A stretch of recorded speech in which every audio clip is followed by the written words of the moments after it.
Hello, students. How are you all? Take proper care of yourselves. Today, we are going to enjoy our lesson number 7, The Pot of Gold, from our English Sunflower book. So, it is an Irish folk tale. Now, what is a folk tale? Folk tale is an old story that has been told again and again. It is a story that people of Ireland tell each other out loud rather than in written form. So, this is a story about a boy, Niall O'Leary, who was sitting on a gate, daydreaming quite happily, when suddenly he heard a sharp sound. Tick, tick, tick. Now, what on earth can that be? Niall wondered to himself. It's too loud to be a grasshopper, but it's too quiet to be a bird. Again, tick, tick, tick. He turned around, and what he saw made him shocked. There in the long grass of the field was the tiniest man he had ever seen. The tiny man had his back to Niall, but he could see that he was all dressed up in brown, with a long white feather in his cap. A tiny leather shoe lay before him on a rock, and he was banging away at it with a tiny stone hammer. Niall's eyes lit up. A leprechaun! A real live leprechaun! Niall licked his lips greedily.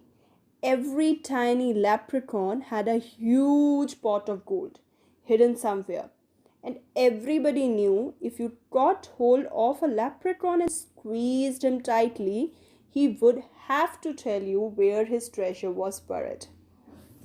Quietly, quietly, he got down from the gate. Tick, tick, tick went the leprechaun's hammer.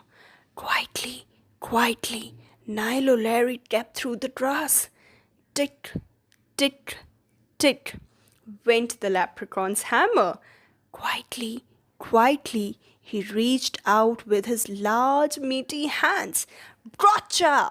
Cried Niall, and he squeezed and squeezed the leprechaun with all his might. Oof! Cried the leprechaun. Let me go, you big bully. Tell me where your gold is, and I will, boomed Niall. I can tell you anything while you are squeezing the breath out of me, the leprechaun gasped. Oops, sorry, blustered Niall and relaxed his grip.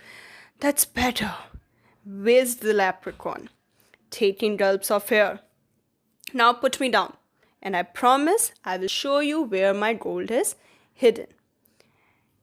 Niall chuckled. A leprechaun can't break his promise. Leprechaun said, No. My gold is buried under here. He leapt a few steps into the middle of the field and pointed at a clump of dandelions. You will need a spade, the leprechaun added thoughtfully. You will have to dig quite a way down. Niall's face fell. But I haven't got a spade with me. What shall I do? Why don't you tie a handkerchief around the dandelions so you don't forget where the gold is buried? The leprechaun suggested. Hurry back home and fetch a spade. I promise on my word of honor that I won't untie the handkerchief. Niall's face brightened once again. What a great idea! He fumbled in his pocket, brought out a rather grubby red silk handkerchief and tied it around the clump of dandelions. It waved at him in the breeze like a cheerful flag. Thank you, Mr. Leprechaun. You have been mighty helpful. Then in a few strides he was back over the gate and away home hummingly merrily. As soon as Niall had grabbed the biggest spade he could find in the garden shed, he'd set off back to the field at once.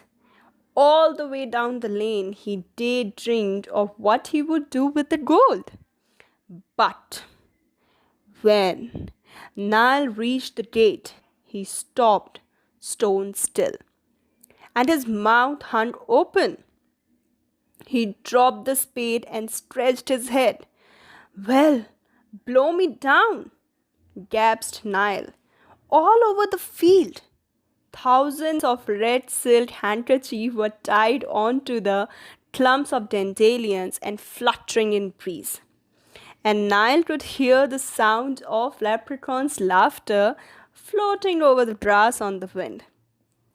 So, Nile O'Leary never got his pot of gold after all, because obviously he got confused what particular handkerchief is his and where could be the pot of gold.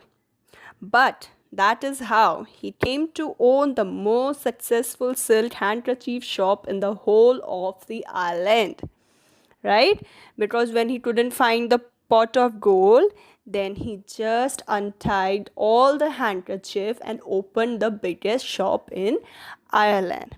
Okay, I hope you have understood the story, and you'll just watch this video again and again for the better understanding of the story. Read the story from the stand pages at least 2 to 3 times in loud and clear voice, and do the work related to the chapter given in the PDF in neat and clean handwriting in your notebook. Put finishing line after every answer. Write date before starting any word. Write lesson number 7, the pot of gold, very properly. Okay, see you. Thank you.